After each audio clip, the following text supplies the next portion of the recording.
Standardized work. IATF 16949 requirement 8.5.1.2, APQP Core Tool Manual, as well as many CSRs. This is a top 10 IATF 16949 CB minor nonconformance. Compliance. Number 1, documented work instructions are developed, known by the required operators, and available at the work area. Number 2, work instructions need to be in an understandable language by the users.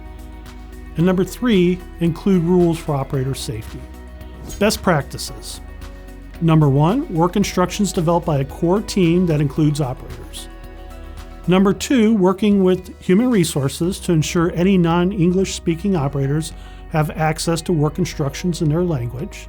Number 3, working with safety specialists at the site to ensure all safety rules are included in work instructions. Number 4, any updates are controlled and the document is properly revised.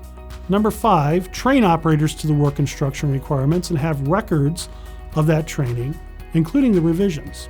Number 6, documented work instructions are on an electronic drive that is accessible on the shop floor. And number 7, work instructions agree with other APQP outputs, including control plans and FMEAs. CB hot buttons. Number 1, Spanish-speaking operators without Spanish work instructions. Number 2, new operators have no idea where the work instructions are located. Number 3, new operators were not trained to the work instructions. Number 4, work instructions have not been revised with changes to the process. Number 5, noticeable operator safety requirements line side without being defined in the work instructions. And finally, control plan and work instructions do not agree. What I've seen as a CB auditor, the good. An assembler, stamper, welder, number 1, had detailed work instruction line side at every center. Number 2, the instructions included photos of the activity with step-by-step process descriptions.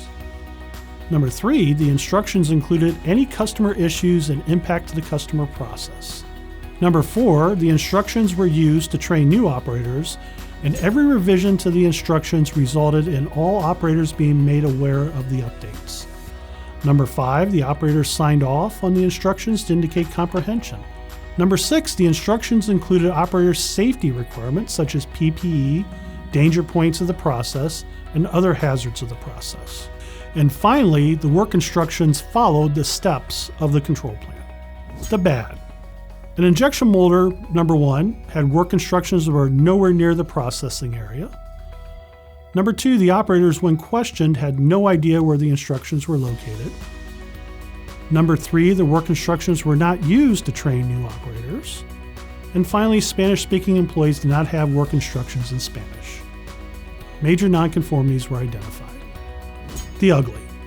Number 1, no work instructions at all.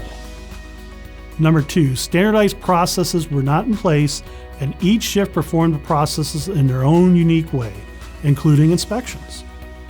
Number 3, the training of new operators resulted in a lack of proper processing techniques. Number 4, the control plan did not even come close to following the process on the floor. Many major nonconformities were identified.